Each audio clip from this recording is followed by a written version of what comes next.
Welcome to Second Round Syndrome. Round 2, fight. Welcome on into Second Round Syndrome, your talk for the Philadelphia 76ers and the NBA. I'm your host, DJ Sports Zone. With me is my amazing co-host, Hav Harris. How's it going, dude? How did we get here, man? How did we get here? The Sixers are currently 10-9. They have dropped all the way down to 9th in the Eastern Conference. They have lost 9 of their last 15 games after starting 4-0. Since our last episode, they've had 2 brutal losses against the Miami Heat and the Orlando Magic, where they lost by 41 points. Then they had a pretty mediocre win in that final NBA Cup game against the Brooklyn Nets. And then last night, they had Joel Embiid, Paul George, and Tyrese Maxey finally playing together, but they lost in double overtime against the Atlanta Hawks. The Atlanta Hawks, by the way, with no Trae Young, he's only played 5 games this season, by the way, and no Kristaps Porziņģis. This is the problem with the Sixers right now. The teams that win in the NBA have consistency. The Sixers have no consistency at all. Yes, it's great that they were healthy finally. Yeah, no Kelly Oubre still, no Trendon Watford, but you have your big 3 finally playing. It took you 19 games to get to that. But because Embiid has been out for the last 9 games, Paul George plays 20 minutes once a week, you have to rely on Tyrese Maxey to carry you to the promised land. And by the way, he did not play great, except for that fourth quarter when he went off. He played 52 minutes last night. 52! It's wild. That should be illegal right there. He did have 44 points. He shot 14 of 31 from the field, 2 of 13 from 3. He had 7 rebounds, 9 assists.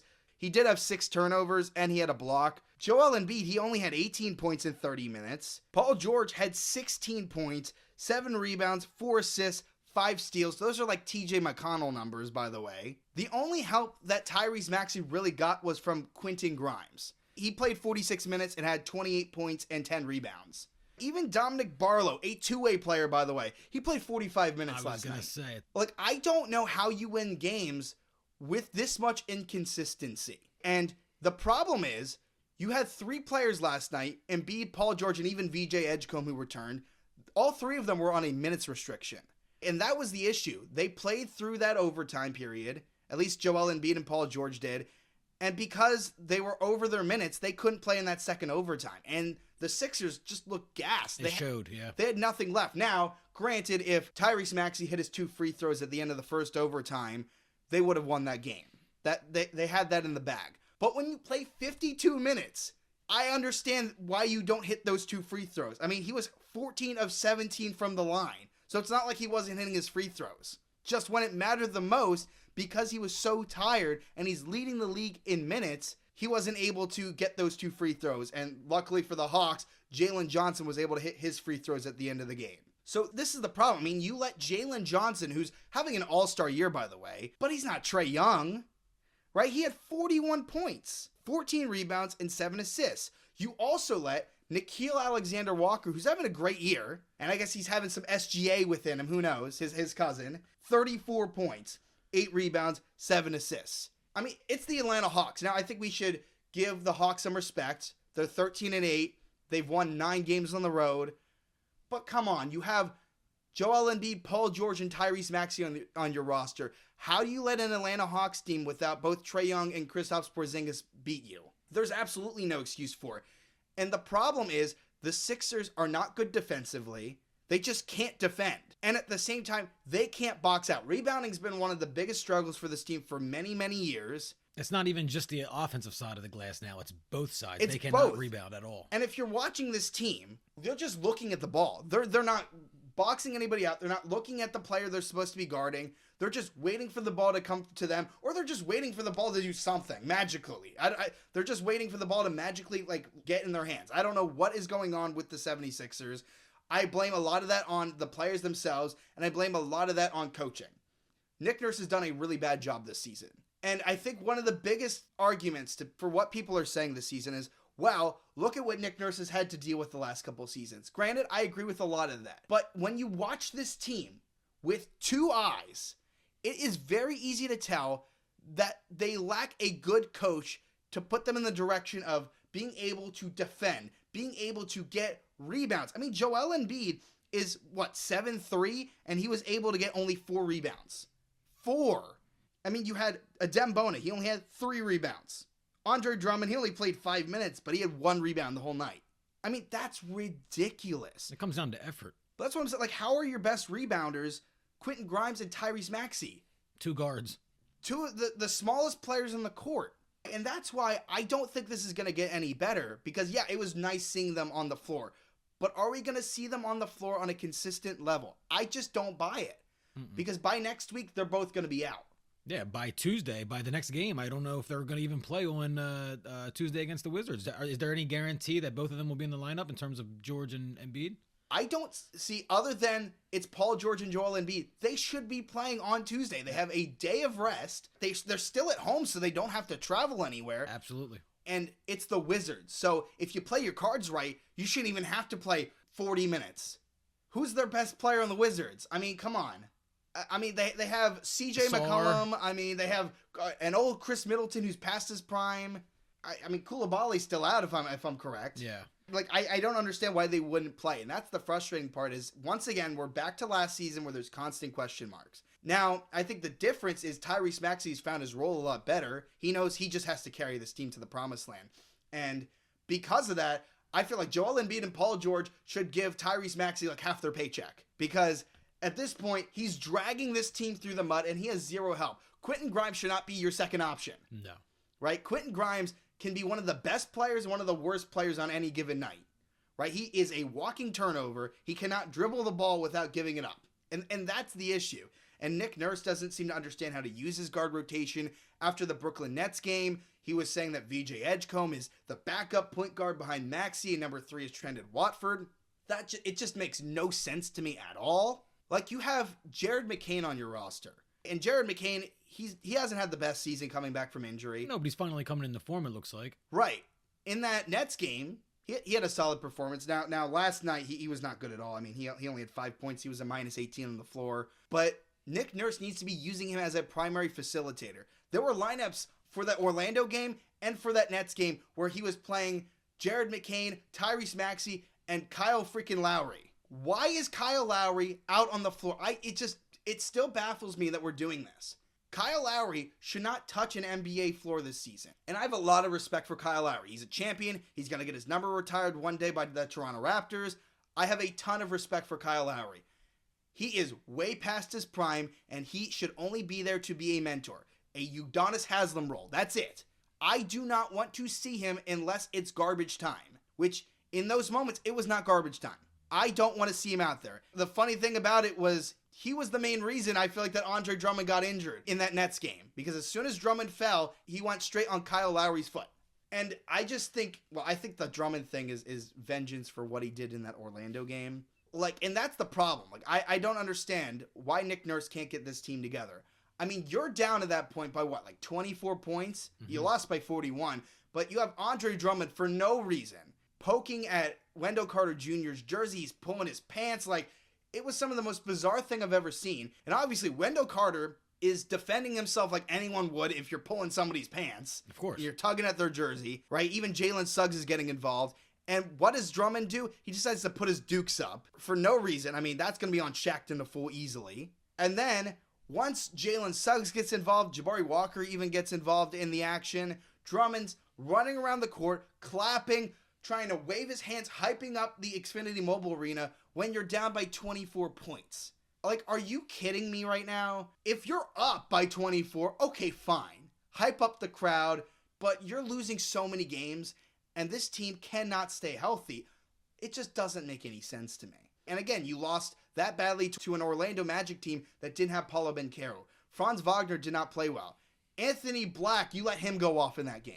So, like, this is the problem we're running into with the Sixers, which is why, if this does not get better, because I don't believe that Paul George and Joel Embiid are going to consistently be on the floor. I hope I'm wrong. I hope they're playing on Tuesday. I hope they can build their chemistry, because last year they didn't get it. this year so far they haven't gotten it. The fact that it took till the last game in November to finally get them to play with each other shows how disorganized, how dysfunctional this organization has been for a long, long time. And one of the things that I think could be a solid idea is as we get closer to the trade deadline, probably even more so in the offseason, you got to make big decisions. The question is, okay, who's going to take that Paul George contract? Because he signed a 4-year, $212 million contract.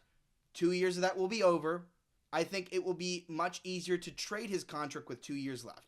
But who's going to want just his contract? You got to throw teams a bone. One thing that I suggest, and I want to get your opinion on this, Hav, is you attach Jared McCain to that deal. And here's where I'm coming from. Jared McCain, I think, should be a great player on this team, but I think Nick Nurse has done a really bad job developing him. And as long as Nick Nurse is on this roster, I don't think it's going to get any better. If you're looking to get rid of that contract, right, I think it's the only way of doing it. Maxey, VJ, they're untouchable. Absolutely. Right? I think they can possibly be the future of your franchise. VJ has had a rough stretch. I think now that he's back from injury, after a little bit, I think he'll start to kind of get back to that form where he was in the beginning of the season. Jared McCain, I don't know if he's going to get back to that level. And maybe he played that well just because they had all those injuries last year. And also he came back from a big injury, right? He tore his meniscus. That can be tough to come back from. But if you pitch to teams, hey, you saw how he played last season? You saw how he played against the Brooklyn Nets, and I'm sure he'll have a couple more good games here and there. I think you can convince teams to pick up Paul George's contract if Jared McCain is attached. One last caveat. I didn't say, though, that Jared McCain and Paul George had to be traded to a contender. There are rebuilding teams out there. Let's take the Utah Jazz, for example, that maybe they can get a player like Lauri Markkanen. Now, I don't know if Lauri Markkanen would be the best fit for the Sixers, but I know he's been a popular name thrown out there. What if you could get Lauri Markkanen by trading Paul George and Jared McCain? Now, the Jazz get a solid young player in McCain.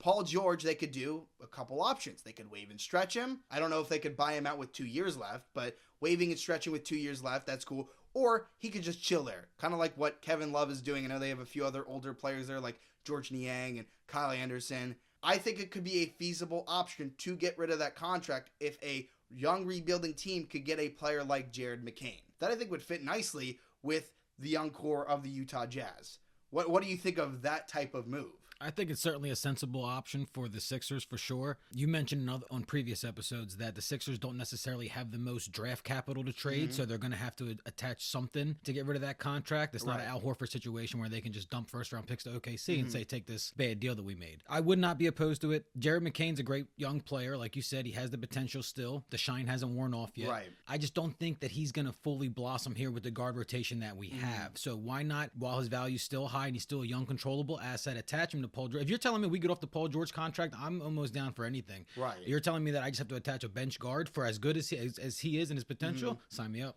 Because Joel Embiid, you're not getting rid of that contract. The only way you're getting rid of that contract is if he medically retires. That's pretty much it. You're not trading that. His 3-year extension, $193 million, doesn't kick in until next season. That's not happening. Yeah, we're living with that. The Paul George contract, we're already in the middle of it. We're almost halfway through it. Yeah, think about it. So I think it's very feasible. And you even compared it to the Al Horford situation. Here's the difference. Al Horford was not past his prime in that moment. He just didn't fit with Joel Embiid. And then he ended up going back to the Boston Celtics, who he fit very well with, and they ended up winning a championship because of it, right? Because he fits very well with Tatum, with Brown, with that roster. Paul George, I don't know if a contender is going to want him at this point. He's too injury prone. Now, if he could figure it out and play consistently this season, then ride it out, sure. But I'm at a point where I'm kind of just throwing in the towel. Maybe that's me being a pessimistic Sixers fan, but I've watched every game since Paul George has signed on with the Philadelphia 76ers. He's had pretty solid games this season, I'm not going to lie. He's still decent defensively. I mean, 5 steals last night, that's pretty good. But only playing 28 minutes, that's bizarre to me. Playing 20 minutes once a week, that just doesn't work for the contract that he's on. You could get any other player to do what Paul George is doing for 28 minutes a night. And for a fraction of the cost. Right. I mean, any of these role players. I mean, Dominic Barlow, he's a two-way player. He played double the amount of time that Paul George did. And he was also great defensively. Barlow had 3 steals and 2 blocks last night. That's effort. That's effort. And he was a +3. Paul George, again, still decent defensively. He was a +1. but the contract is the problem. And if you're on the floor for that money, I get that. But when it's constantly a question mark, and I think there is a solid opportunity to get rid of it, I don't know if Daryl Morey's going to do it, though. I think a lot of these GMs, coaches, owners, whether you're talking about the NBA, the NFL, any of these leagues, they're going to be stubborn. As I said in a previous episode, if Nico Harrison was still the general manager of the Dallas Mavericks, Anthony Davis would never be on the trade block. He's too stubborn to make that move. You look at the Philadelphia Eagles right now. Kevin Patullo is not going to be fired if Nick Sirianni has anything to say about it. That's going to be a decision by Howie Roseman or Jeffrey Lurie. It's the same thing here. I don't know if Daryl Morey's going to step in and make a change. He will never admit that he's wrong. The thing about Daryl Morey is I think he's done some great things for the Sixers, but the way he makes his moves, I mean, he uses ChatGPT, he uses AI. He's practically playing NBA 2K when he's making roster moves. When you look at this roster on paper, you're playing 2K, you're playing My League. This could be a championship roster, right? You turn the injuries off. Yeah, took the thought right out of my head. Yeah, then okay, I can see that. And that was my thought heading into the season of, okay, we're finally past all that. We can finally play basketball. But it seems like we're in the same place. We are at 9th place in the Eastern Conference. If you told me that teams like the Toronto Raptors, even Boston's right above us, the Boston Celtics are one game ahead. It's just so bizarre to me. And they don't have Jason Tatum. They don't have a real power forward or center. And they're doing better right now than the Philadelphia 76ers. And the East is wide open. They go on a win streak. There's teams that are going to go on losing streaks. We were high on the Chicago Bulls, and now they're back at 10th place in the Eastern Conference. They're below the Sixers, yeah, exactly. Right? The Milwaukee Bucks lost 7 games in a row recently. I mean, now Giannis is back. They finally broke that streak against the Brooklyn Nets. But maybe they bounce back, right? But again, this is the case where the East is so wide open that anything could fluctuate. I mean, the Atlanta Hawks are 5th right now, and they're dealing with injuries. The Orlando Magic is in 6th place. They're dealing with injuries. Cleveland, Boston, those are the teams that are ahead of the Sixers right now. All of them are dealing with injuries. So it's very possible. But it also wouldn't shock me if this continues and we go back into tank mode and we got to figure out if we could protect our pick for this upcoming draft. We can't wait too long to make that decision. By the trade deadline, which, it's in February, but it's going to be here before we know it. The Sixers by that point are going to know exactly who they are. Are they a team that can make their way into the playoffs? Or should we try to protect our pick before it goes, I think it goes to Oklahoma City again, which is crazy. I think the Sixers should continue to try to win games right now. I don't think it's time to pull the plug just yet. We finally just saw the big 3 play. That's going to be the thing, is we got to see how they fit together. I didn't expect them to win the first game that they play together. They need a few games. Now, I think, assuming everyone's healthy, they'll beat the Wizards easily. And if Embiid, if Paul George, if Tyrese Maxey play their cards right, they shouldn't have to play the whole game. That'd be nice. But they have tough games coming up. They have a big back-to-back coming up, yeah. I mean, who are they playing that back-to-back? So we have Thursday, Golden State at home, and then Friday's at Milwaukee. So a good old home and road back-to-back. Right. And then Sunday they wrap up the week with the Lakers at home. Which Golden State, I mean, they've been a pretty decent team. I know Steph has been recently out, but if Steph comes back, it's a good roster. Steph, Jimmy, Draymond. For sure. The Lakers have been one of the hottest teams in the NBA. Luka, Austin Reeves have been incredible. Obviously, LeBron just returned from injury, and he's found a nice role where the focus can be on Luka and AR. And then the Bucks, again. They always play us tough regardless of who's in the lineup. Right. Bucks are a tough team to beat with or without Giannis. Right? We went into overtime against the Bucks without Giannis.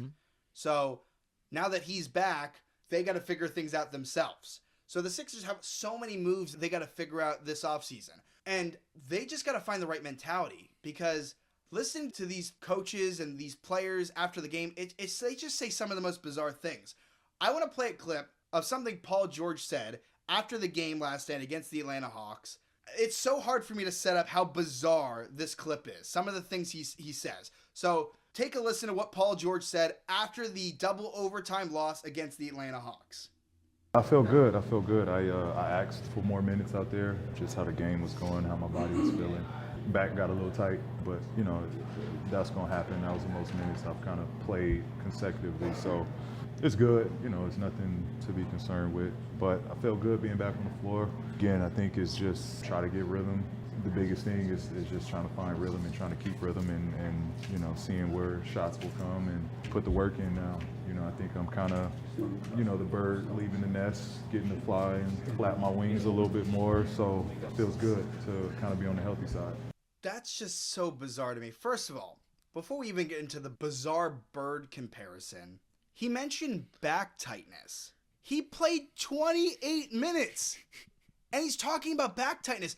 And then he talks about how it's not something to worry about. It's not a big deal. Why would you mention it if it's not a big deal? Again, you play 20 minutes once a week. You go, see ya, honey, I'll be back. I gotta go play basketball for 20 minutes. I'll be back. Like, back tightness, this dude has had every injury on the planet, from his knees to his pinky. I mean, it's so bizarre to me. And you're mentioning back tightness after playing 28 minutes, and you're telling Sixers fans and the media to not worry about it, when that's all we focus on is the injuries from Paul George and Joel Embiid. That's number one.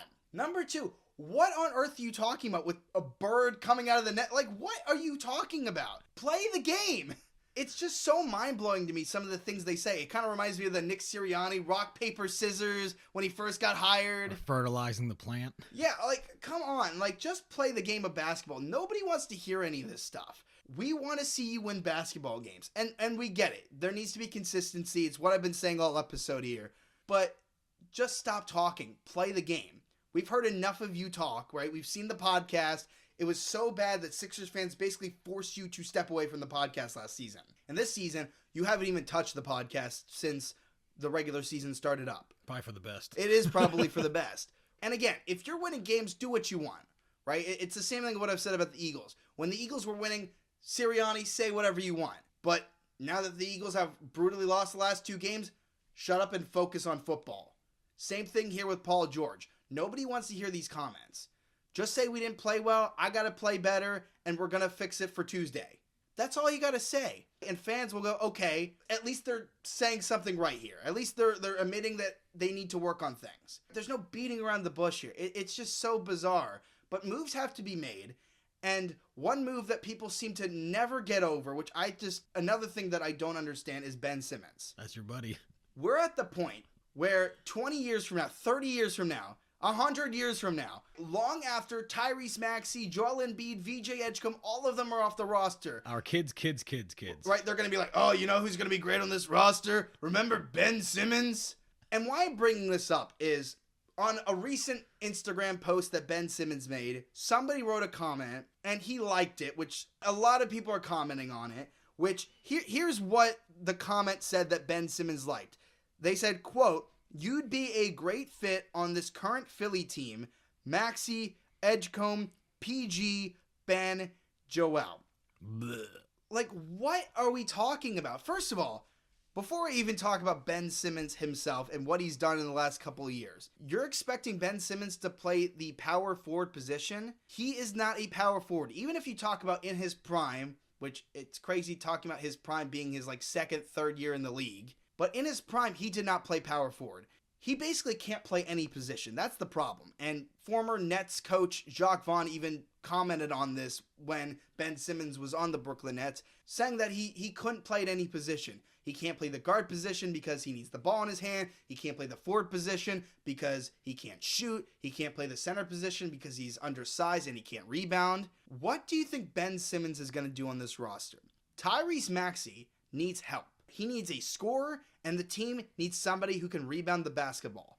Ben Simmons, whether you're talking about Ben Simmons in the last couple of years or even Ben Simmons in his prime when he was with the Sixers, quote-unquote prime, he was not a scorer. He refused to get to the basket. He was scared to shoot free throws. He obviously didn't shoot threes unless it was like a random preseason game, and everyone got hyped and excited over that when he hit a three over like the Shanghai Sharks.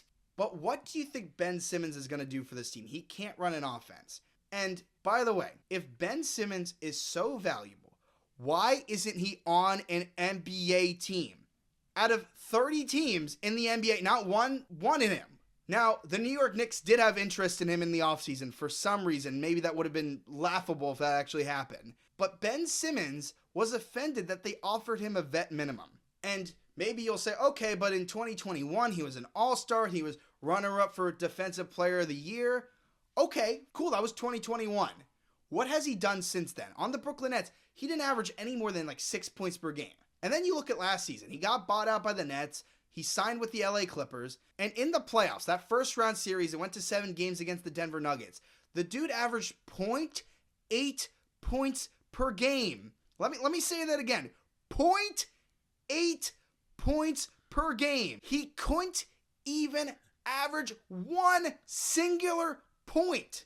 And he got 2 DNPs in that series.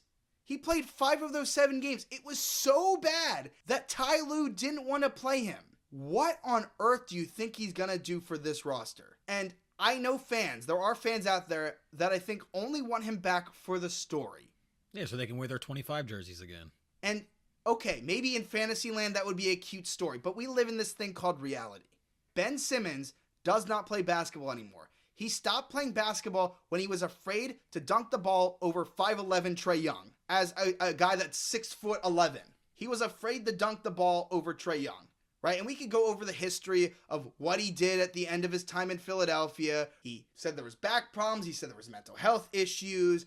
He got kicked out of that one practice. He had the jersey in his pocket, even though it was obviously a phone. And he did nothing on Brooklyn, right? If he had great numbers on the Brooklyn Nets, okay, maybe we could talk about that over the last couple of years. And he had 2 versions of the Nets that could have worked out for him. Number 1, he had Kevin Durant, one of the greatest offensive players of all time on his team, and Kyrie Irving, again, one of the greatest guards that we've seen in the modern era. He had those 2 players on his team, and he couldn't make it work. Then those 2 get traded. KD goes to Phoenix, Kyrie goes to Dallas. Ben finally has his own team because he was mad early on when he was with Philadelphia that the Sixers became Joel Embiid's team. Okay, you finally get your own team, right? You're playing with Cam Thomas, Cam Johnson, D'Lo, Dinwiddie, Claxton. I mean, it's not a good roster. But if you wanted to be the guy, that was your chance. Mm-hmm. You couldn't do that. Then you go to the Clippers, where ironically, you're with James Harden, right, who you were traded for. You have Kawhi Leonard, great player. Norman Powell had a great year last season. Ivica Zubac, a great lob threat. You couldn't get any of those guys involved. You played for some great coaches, right? Especially Doc Rivers. We could say what we want about Doc Rivers. He still is a great coach overall. I don't think he was great in Philly. He had great moments, but overall he is a great coach. Ty Lue is easily one of the best coaches in the NBA still to this day, even though the Clippers are awful right now. I don't blame that on Ty Lue. You had those 2 coaches. You had so many great players that you were next to, and you decided not to listen to anybody. You were that guy who said everyone else was the problem except for me.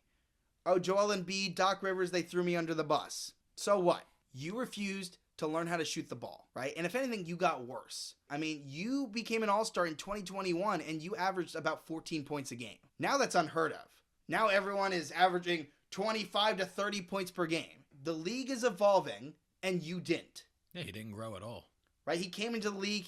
People were talking that he was going to be the next LeBron James. Oh, LeBron, go home. Ben Simmons is here, right? All those talks. And you didn't do anything with it. And Philly fans, they supported you for years and years and years. I was a big fan of Ben Simmons. But at some point, we got to move on. We can't sit here waiting for you to magically put in the effort. So I get it. People want the story. But even if they announced today that Ben Simmons was coming back, is that something that Philly fans would be excited about? I wouldn't. Philly fans will welcome him back with open arms. No, I think I don't know about that. Yeah, I think they would welcome Ben Simmons back with a closed fist. That's the problem, is Ben Simmons can't play basketball. He doesn't want to play basketball. Him liking a comment means nothing to me. And let's just play this fantasy land for a second. Let's just say the Sixers contact Ben Simmons, who, by the way, doesn't even have an agent anymore. Let's just say they contact him and say, Ben, we'll give you a minimum contract to come play for the Sixers. Would it change then? What's the difference? That's what the Knicks offered him. So is he waiting for the Sixers to bow down, say I'm sorry, and here's a big contract because he had that max contract? Here's another one. I don't know what he thinks is going to happen. I think those fans that are still so determined to be in this fantasy, we just need to move on. Ben Simmons is not helping any NBA team. That's the bottom line, right? Not even teams like the Charlotte Hornets, the Utah Jazz, the Washington Wizards. not even the worst teams in the league want Ben Simmons. So him liking that comment means absolutely nothing to me, and fans that are still on Ben Simmons need to move on. This is the team right now. We got Tyrese Maxey, who is a superstar, and we got to figure out what's going on with Joel Embiid and Paul George. That's the bottom line. And we got a young stud in VJ Edgecombe who hopefully can turn into a star one day. I have faith that that's going to happen. So that's what we got with Ben, and we got to focus on the Sixers in the year 2025. Speaking of Instagram, and something that I believe fans will want, is to check out Second Round Syndrome on our socials. We're on Instagram, we're on TikTok, we're on YouTube. Make sure to check us out at Second Round Syndrome. We post clips from the show. We post fun social media posts. Check us out. You could also check me out at DJ Sports Zone. I always do reactions on Sixers games and Eagles games. And we also got Hav Harris. What is your socials? Instagram and YouTube at Hav Harris here. Now, we got to talk about the Thunder. The Oklahoma City Thunder, I believe right now, are the absolute favorites. There should be no question in my mind right now, and there isn't, for the Thunder to win the NBA Finals. They are currently, by the way, 20-1. They've lost one game this season, and that was to the Portland Trailblazers. And by the way, they got their vengeance, so they recently just won against Portland. Now, there are great teams in the West. Let me be very clear. I'm not saying there aren't teams that have a chance. The Lakers are playing very well. You can't dismiss the Houston Rockets. You can't dismiss the Denver Nuggets, right? And they have some injuries going on right now. Christian Brown's been out, Aaron Gordon's been out, but you can't dismiss them once they're all healthy. You have Jokic, you have Jamal Murray, and obviously you can't dismiss the Timberwolves. Back-to-back years, they've been in the Western Conference Finals. But the thing about Oklahoma City, before I even find out where they're at, what their odds are, is they've been doing this without having their full roster. That's been the insane part. That's the scary part, yeah. Jalen Williams just came back. They even won their last game without Alex Caruso and Isaiah Hartenstein. SGA is just on a whole different level. That team is just so complete. Right now, it's so hard for me to imagine in a Western Conference Finals series who is going to beat them. Now, if they make it to the NBA Finals, I don't think any team in the East is going to beat them, right? The best teams in the East right now, Detroit, I don't think they have a chance. I don't. Like, they can make it to the Finals, but there is no chance. Like the Pacers, they took the Thunder all the way to 7 games. And if Halliburton was healthy, there's a chance the Pacers could have won that series. I think the Thunder got so much better just with the experience that they have. I don't think anybody in the East can match up to the Oklahoma City Thunder. Whether we're talking about Detroit, Toronto, Cleveland, New York. Now I think Cleveland and New York have a better chance than Detroit does. Definitely than Toronto. Definitely than teams like Orlando or Atlanta. But especially in the Western Conference, I think it's tougher in the West. Just especially, I feel like the East is deep, but the West is very top heavy. Where in the Eastern Conference, anybody can make it to the finals, and I probably wouldn't be shocked. Like if the Pistons make it to the finals, I wouldn't be shocked. If the Knicks make it, if the Cavs make it, if the Magic make it, I'm not that surprised. But with the West, it's very easy to predict 1, 2, maybe 3 teams that could possibly make it. What are your thoughts on what we're seeing from the Thunder this season? Well, I just think it's funny because I know you're not that much of a betting guy, if at all. Yeah. But Vegas agrees with a lot of what you just said. Do you know the top 5 teams in terms of odds to win the finals? 4 out of the 5 are in the West. So OKC, we know, of course, is number 1. The other 5 teams, these are what Vegas thinks in terms of odds to win the finals. Well, the Lakers are on there. Lakers are number 5. Houston's got to be on there. Houston's number 3. We have 1 East team and 1 West team. I'm going with Denver. Denver's number 2. I was going to say I'd take Denver over Minnesota. And Cleveland and the Knicks that you mentioned, they sneak out and they round out the top 6. So we have OKC. Is the Knicks the one that's the one East team? No, actually, believe it or not, the Cleveland Cavaliers are plus 1,100 and the Knicks are plus 1,500. So they say the Cavaliers are a slightly higher favorite. Which I feel like they're close. So I could see that. I would personally choose the Knicks over the Cavs just because Jalen Brunson's a clutch player like Karl Anthony Towns, and once OG Anunoby gets back, they're gonna be even better. Yeah, so Knicks at 1,500, the Lakers were 1,200, they're 5th place.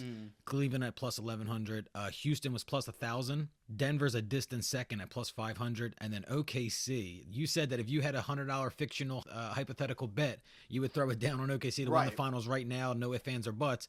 They're as low as plus 130, as high as plus 160. So Vegas agrees that they're pretty much a slam dunk to at least make the finals, let alone win the finals this year. Yeah, again, if they make the finals, I just don't think there's any competition. I mean, I'd give it to New York or Cleveland to win maybe a game or two. But the last time, and this is why it's crazy, me theoretically betting on the Thunder, because I'm not going to actually put money down because I would lose in a heartbeat, I feel like. You jinx them. Yeah, I feel like I'm the worst guy to bet on planet Earth. I mean, same thing with fantasy. I feel like it's just all going to fall apart. This is the part that interests me. Now, it's hard to bet on the Thunder just because we haven't had a back-to-back champion since the Golden State Warriors did it. I mean, they had the super team, KD, Steph, Clay, Draymond, Iguodala. We haven't had a back-to-back champion since 2018. 2019, starting with the Raptors, we've had a different NBA champion every single season. Mm-hmm. But this is what blows my mind, right? They're 20-1 right now. And I want to ask you, Hob, do you think there is a chance where they could tie or surpass the best NBA regular season record? Now, the best record was the 2015-2016 Golden State Warriors. Mm-hmm. So that was pre-Kevin Durant. They're the ones that lost to LeBron in the finals, right? And they're up 3-1. So that was after their first championship. They lost to LeBron and the Cleveland Cavaliers, right? They were 73-9. Yep. Oh. Now, a couple teams that are after that is the 95-96 Chicago Bulls. They were 72-10. The 96-97 Chicago Bulls were 69-13. And then right after that was the 1970-71 Milwaukee Bucks. They were 66-16. This is like the history we're talking about right now. So we have Golden State from 10 years ago, and these teams from the 90s with Michael Jordan, the GOAT, and also, you know, the Milwaukee Bucks from the 70s. Do you think that Oklahoma City could possibly... I know there's not much wiggle room. I mean, they're 20-1, so 8 losses to tie it. Yeah, I was trying to do the math. So 82 game schedule. They're 20-1 right now. So 82 minus 21, we're looking at 61. 61 games, and they can only lose... To tie would be 8 more? Yes.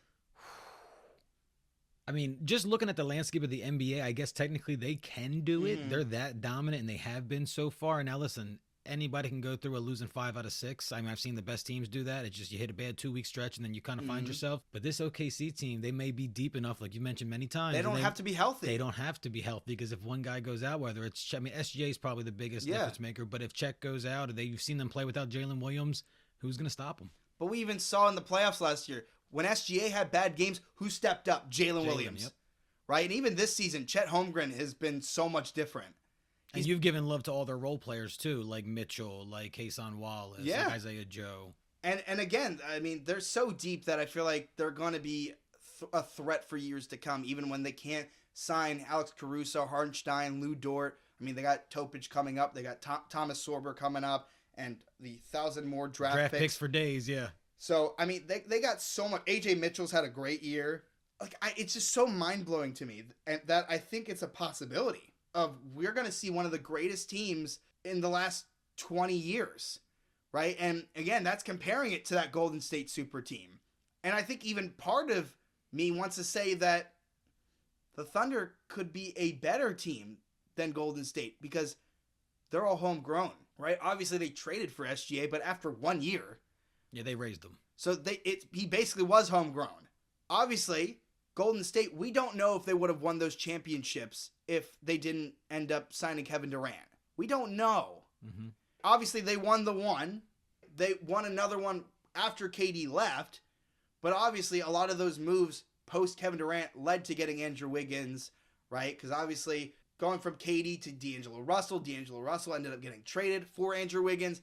Andrew Wiggins was the key piece to winning that championship, and Klay Thompson came back from his injuries.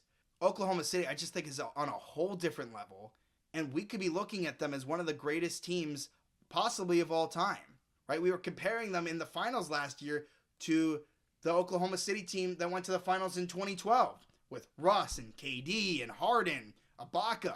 It's such a crazy time to be in the NBA, especially if you're in the Western Conference. It could be anybody's season, right? It's hard to dismiss those other teams that you mentioned that are in the top 4 or 5. I know there was one in the East there.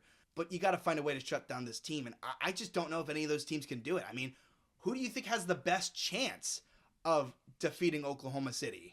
I still think the Lakers, believe it or not. I know they're fifth right now in the odds, but I think that long term, like you said, they just got LeBron back, so they're going to work him in. Austin Reeves has been playing out of his mind. And that backcourt has just been insane. And with Luka, he's already had the pedigree of getting to the finals and taking the team that had lesser talent. And DeAndre Ayton has played very well too. Ayton has been playing well, so things are starting to look up in Los Angeles, but I think that would be my bet if I had to choose one. I still think it's OKC, front runner and far and away, but if I had to choose one, it would definitely be LA. Yeah, I kind of want to say Denver, right? And I'm a huge fan of Houston, by the way. I think the Kevin Durant move was genius. I think it's going to be a little tough when you don't have a point guard. So for Houston, right, their need is point guard. Fred VanVleet, he's out for the entire year. They've basically kind of been playing a little bit of Amin Thompson as their point. They have Reed Shepherd, but there's a huge hole that they need to fill. And the last thing the Rockets want to do is trade for a guard that's going to be on a big salary, that's going to be there long term. Because again, VanVleet's going to be back. Just need a quick Band-Aid. But you need to compete now. Kevin Durant, I mean, he's at the tail end of his career. I still think he has a few more seasons left in him. But you don't want to waste any. He's not playing at his age right now. He's still playing like he's in his early 30s. When you look at the Western Conference, there is one team in particular that is 1,000% going to make moves at the trade deadline, and that is the Sacramento Kings. They've been a hot mess forever, right? They're probably going to trade Zach LaVine, DeMar DeRozan. We'll see what they do with Sabonis. But there's one player on that roster who's having a really great year, and that is Russell Westbrook. What if the Houston Rockets make a trade for Russell Westbrook? And because he's on a 1-year contract, the money is not much.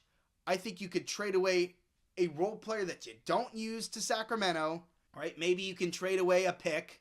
Sacramento, I think they're so desperate they'll take a second-round pick, right? You don't need to trade a first-round pick to get Russell Westbrook, who is at the end of his career. And on an expiring deal. Right. Stephen A. Smith talks about box office all the time.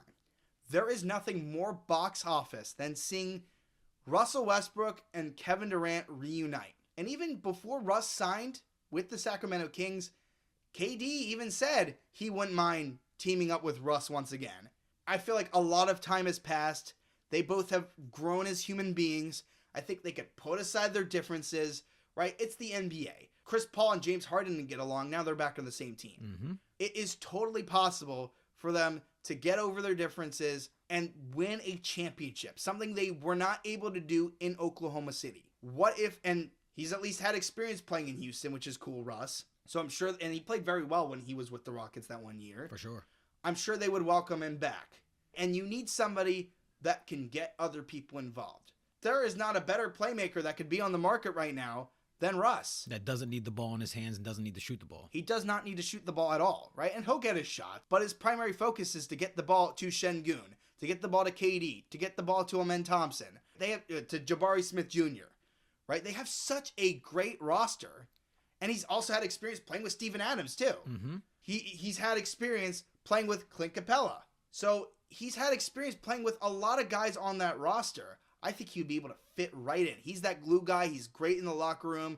Players seem to like him. Now, I know fans dislike him just for how he's portrayed in the media. I personally love Russ. When he's on your team, you just love to have him. Now, obviously, I feel like Lakers fans would disagree with that, obviously. But every team that he's been on, other than the Lakers, he's been a great addition, right? Obviously, the Thunder, that's his legacy, but he was great with Houston the first time. You mentioned his Wizards stint. Yeah, that Wizards year is arguably one of his best since leaving Oklahoma City. He was great on the Clippers. Now, I think the Clippers screwed that up because they decided to pivot to James Harden, which might have been a better move in the long run, but I don't think that was fair to Russ. And even when he was with the Nuggets, I thought he was very productive there. And he's been great with the Kings so far, but the Kings are going nowhere, right? The Kings were the only team that would sign him. So I was just happy that any team would sign him. I mean, hey, if the Hornets signed him, I would have been happy. Russell Westbrook deserves to be on an NBA team. The moment he's not on an NBA team, I want it to be because he wants to be done with the league. He's ready to move on. Yep. So I just think it's the perfect move. It would be a 1-year commitment. And then if they want to bring him back the following year, they could do that. He'd take a vet minimum because then you had Fred VanVleet and Russell Westbrook can come off the bench. Yep. But if we're just talking about this season, you have Kevin Durant. You made big moves. And their whole roster hasn't even been healthy. Dorian Finney-Smith hasn't played a game yet. Because the biggest thing was, okay, how are they going to replace the production from Dillon Brooks? Well, you ended up getting Dorian Finney-Smith. Obviously, it was easy to replace Jalen Green when you get Kevin Durant. I'm Kevin Durant. But Houston needs one last piece to be a big threat. That's why I say right now Denver, because once they're healthy, it's hard to stop Jokic. It's just beyond impossible. Yeah, and he has the pedigree. And Jamal Murray has been great in the playoffs. Aaron Gordon, I mean, if he didn't get injured, maybe that they would have been able to make a deeper run last season. Christian Brown, I think he's gotten better every single year. I like the moves they made. Valanciunas, Hardaway, great moves in my opinion. That's why right now I say Denver, but if the Houston Rockets can make a move for Russell Westbrook, I think they have a chance. No slight to the Lakers. My only issue with the Lakers is LeBron. And I love LeBron James, but I mean, he's 40 years old. Yeah, you don't know what you're going to get. And obviously, he's not going to be playing every game. He found his role. He basically did what D-Wade did when LeBron joined the Heat. I'm going to step back. Luka, it's your team now. I'm going to help Austin Reeves become that number 2. But LeBron, he's not going to be on that team next year. I predict if he does not retire, which we don't know, I feel like LeBron is going to move on to at least one more stop. I think his time with the Lakers is done. You heard it here first. And again, I don't know. Maybe they find a short-term deal, but they're not going to want to sign LeBron to a big one-year contract. They want to focus on depth. Mm-hmm. They want to build around Luka. They finally got him. Crazy. Now you just got to find more pieces to work around that roster. LeBron, who knows? I have predictions that maybe he ends up going to Golden State or something fun for his last season. Maybe try to win a ring with Steph. I don't know. Just a prediction. I can see that. But LeBron, we'll see how his body holds up as the season progresses. Because if he keeps going through injuries, I mean, he had the sciatica issue, which happens when you get older. If something like that happens again, it's going to be very tough for Luka and Austin Reeves to carry the team all by themselves. I told you what the top contenders are in terms of finals odds. Do you want to guess what the 76ers finals odds are right now? Now, mind you, Cleveland's plus 1,100 and New York is plus 1,500. So I don't even think they make the playoffs from what Vegas says. I mean, the way, and again, I don't know what the exact number is, but the way they're playing right now, even with everybody healthy, I don't think they make the playoffs. Unless, as I mentioned, the word is consistency. But if we continue being the Philadelphia 76 injuries, right? 76 knee injuries, whatever, however you want to call it, they're not making the playoffs. Maybe Vegas has them a little bit higher because the East is wide open. They're actually at plus 4,000. Yeah. So it's a long shot. I don't think they make the finals. Again, in the East, I think it's either going to be Detroit, New York, or Cleveland. That's where I'm at. I was a lot higher on Orlando coming into the season, but Paulo's been out. Bane has been a weird fit so far. Maybe they figure it out. Maybe they get better. I don't think their bench depth is great compared to what New York, Detroit is insane. I mean, they just got Jaden Ivey back. The only player they're missing right now is Sasser. Cleveland, I mean, they're missing pieces. I mean, they got most of their starting lineup back. I know Jared Allen missed the last game or two, but Garland's back. They got Mitchell. They got Mobley. They're missing a couple of their pieces like Max Strus, Sam Merrill. I know they've dealt with injuries. I think Larry Nance Jr. is out for a little bit. The Sixers, it's just so hard for me to tell. It's the same thing with like a team like the Milwaukee Bucks, because whenever you have Giannis, you have a chance. But because they've been just so terrible, I mean, they're 9-12. They literally lost like 7 games in a row. And they finally broke that streak by beating the Brooklyn Nets, who are trying to lose games. Like, you don't know. And if Milwaukee makes a move and Giannis goes at the deadline, now I don't think that's going to happen, by the way. I think the Bucks are going to have to wait until the offseason to make a move for Giannis, because Giannis Antetokounmpo, his contract is so massive, and the CBA is so insane now, you can't trade for big contracts like that anymore. That's the same reason why I don't think the 76ers make a move with Paul George until the offseason, because who's picking up a contract like that? You have so much more flexibility and cap space when the season is over that you're able to flip contracts like that. Now, if the Bucks do decide to move Giannis, I think it will actually be to the Western Conference. There are teams that I think he would be a decent fit on. Houston and San Antonio are probably the best teams I could see him move to. I don't know what their flexibility is going to look like, but the Sixers, right now, they're just in a tough place, and I don't think they're going to be competitive if they continue to look like this. I don't know if you agree with that or what your thoughts are on that. No, I'm looking at this upcoming stretch of games this next week, and out of the 4, like if we go 2-2, I'm happy at this point. I know it sounds kind of pessimistic, but better than the alternative. I mean, right now they have to continue playing together as a healthy roster, and essentially you got to treat it like it's the beginning of the season, like it's game 1. I hate ignoring the record because, yeah, it matters, but any team could go on a run, especially in the East. You need to keep playing together and you need to win games, right? And the only way to do that is if you continue putting Embiid and Paul George out there. Now, hopefully, as they're out there, the minutes restriction goes down, because I don't even know. I don't think Nick Nurse has ever answered what their exact minutes restriction is. No, they've never given a clear, straight answer. Because like some nights it's 20 minutes, like 28 minutes. Joel Embiid played 30 minutes. I don't know exactly what it is, and I'm sure Embiid and Paul George played more than what they were supposed to anyways because it went into overtime. And hopefully that's not their excuse for why they don't play tomorrow against the Wizards. I feel like that's going to tell us the whole story is, again, I know it's the Washington Wizards. I understand that, but the Sixers need consistency now. Last season, Daryl Morey's philosophy was, we just need to get healthy for the playoffs. And he completely ignored the fact that they had to win regular season games in order to get there. It's not how that works. Again, it's not 2K where you can just simulate the regular season. Sometimes I wish it was like that, seeing how horrible some of these games look. But they actually have to play basketball games together, right? They have to win regular season games. They have to beat Eastern Conference teams, right? The West doesn't matter as much, but you need to be able to make your way into the playoffs. You need to at least be a 6 seed, right? It'd be great if they could make their way up to a 3-4 seed, but you want to at least try to avoid the play-in. Absolutely. Play-in teams, unless you're the Miami Heat from a couple of years ago, play-in teams don't typically make it that far, right? Obviously, Miami was something different. I mean, playoff Jimmy was a whole other thing there. And, hey, the Sixers had one fun play-in game when they versed the Heat. I mean, you got Nico Batum that went off in that play-in game, but you can't rely on that. You got to be at least a 6 seed. You got to show Sixers fans that this window is still open, because right now I'm convinced that it is about to be closed shut. This is the final season. This is it. And I know Embiid still has that 3-year extension. I know Paul George still has 2 years left. I understand that. But the window is closing. If this season they are not healthy, especially if they miss the playoffs, if we're back in tank mode looking at tankathon.com and seeing if we could keep our pick for this upcoming draft, then the talks for Joel Embiid and Paul George getting traded, moving on, medical retirement, those conversations need to be priority. Because there's no point in talking about the future of this roster with those players if this season they cannot show Sixers fans that they can be healthy consistently. Paul George cannot be playing 20 minutes once a week. Joel Embiid cannot play 3, 4, 5 games in a row and then miss 3 weeks. It just can't happen. Tyrese Maxey is going to get injured. No, it's a matter of time at this point. And there's a reason why VJ Edgecombe went out. I said in our last episode that VJ Edgecombe, Tyrese Maxey was number 1 in the league in minutes per game. VJ Edgecombe was right behind him at number 2.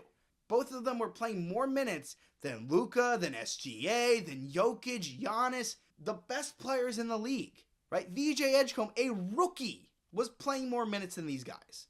And it doesn't work that way. You look at, after the Mavericks traded Luka Doncic, Kyrie Irving was one of the leaders in the league in minutes, and he got hurt. And he's still out because of it. He tore his ACL. The last thing you want is for something like that to happen to Maxey. You need to maximize his prime, because he is only going to get better if Nick Nurse, if Daryl Morey, if Elton Brand, who I don't even know if he's still part of the organization at this point, and I hate saying this guy's name, but Josh Harris, they need to utilize his talent, because it is so hard to land a star. It's tough, right? Especially drafting a star. Drafting a star at 21. He was the 21st overall pick. Right? And you never know, right? Jokic was drafted on top of a Taco Bell commercial. Mm-hmm. And he's the best player in the world. Maxey, you got to figure this out now. Joel Embiid, Paul George, this is it. And I look forward to watching it. I'm rooting for them. I don't want them to lose. I want to see them win. I at least want to see them competitive again. Now, obviously, Sixers fans have been begging for the Sixers to make it past the second round since 2001. We've been waiting for it. But if they could be competitive in the first, second round, I'm not going to take a moral victory, but at least they're being a competitive team. right? If there's one thing to take from that, it's okay, maybe we can continue building this way. But if we're back in the situation when the Sixers were against the Knicks and Embiid was banged up and we had players out of the lineup, it's just not going to work. So I'm rooting for the Sixers. It's going to be a long season. I mean, we're in December now, and we're having all these conversations. I thought it would take at least until the All-Star break before we started thinking about these topics. But here we are. But unfortunately, history continues to show, right? I had conversations with people when we drafted Paul George. Like, you can't look at the history. You got to look at the present. Well, the present is the same thing as what we've seen from Paul George for years and years. Joel Embiid, it's the same thing we've seen for years and years. If anything, it keeps getting worse. So that's just something we need to look out for. It's going to be a long season, but Second Round Syndrome has got you covered. Please make sure to check out the show. We got 3 episodes out now, episode 4. You can find us on Apple, Spotify, YouTube, iHeartRadio, Amazon. We're on so many streaming platforms. Check us out. Make sure to follow, like, share it all around. I'm sure your family, friends, they all would love to listen to Second Round Syndrome. I'm DJ Sports Zone. We got Hoff Harris here, and we'll see you next time. 10-9-8.